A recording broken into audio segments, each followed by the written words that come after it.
Hi, welcome to my Wednesday upload. I'm having to do this the old school way because my son's soccer ball broke my tripod. So let me get into this today with you guys, okay?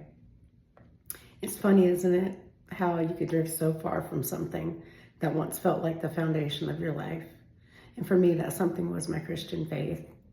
I grew up in the church. I went to Sunday school. I sang in the choir, all of that, the whole 9 yards. Somewhere along the way, in the hustle of just life and all the things that throw us off guard, it faded, not in a dramatic way, although I was somewhat rebellious.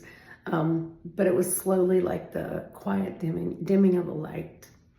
And other things seemed more pressing and more relevant to my life at that time. Life throws curveballs, doesn't it? For me, those curveballs started hitting hard. And it wasn't just one big crisis. It was a series of disappointments, heartbreaks, a general feeling of being adrift. I was trying so hard to control everything and build a perfect life, which does not exist and will never, ever exist. None of those things I was looking for were working. And I had this deep sense of unease in my life. It was hollow. No amount of alcohol or achievements or distractions could fill that void. And I was exhausted, frankly. And I was trying to be everything to everyone and constantly feeling that I was falling short, constantly being a disappointment. And that's when I started to remember, and not doctrine or rules, but a feeling. It was like this peace I used to find when I would pray, the comfort and the sense of something that was bigger than myself. It started subtly, just a quiet prompting and a fleeting in a difficult moment.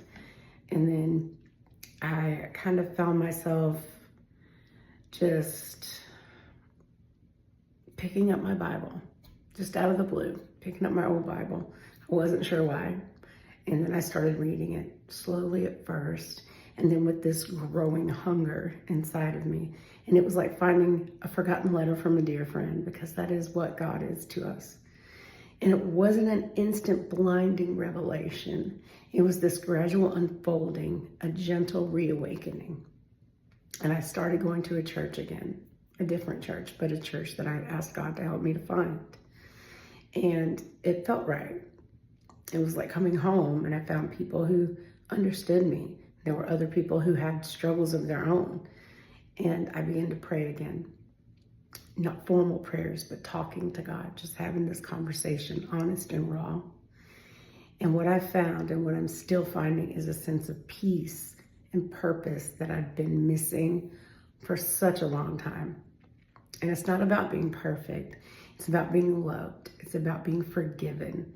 And it's about being part of something so much larger than myself. And it's a Christian family. And it's about finally letting go and trusting that there is a plan, even when I can't see it. Because that's the thing. We want things on our time and our way. And God's not a genie, but trust in his plan. And that is, after all of these years, the most incredible feeling. I am 50 years old, and I'm so grateful that I have a God who lets me come home.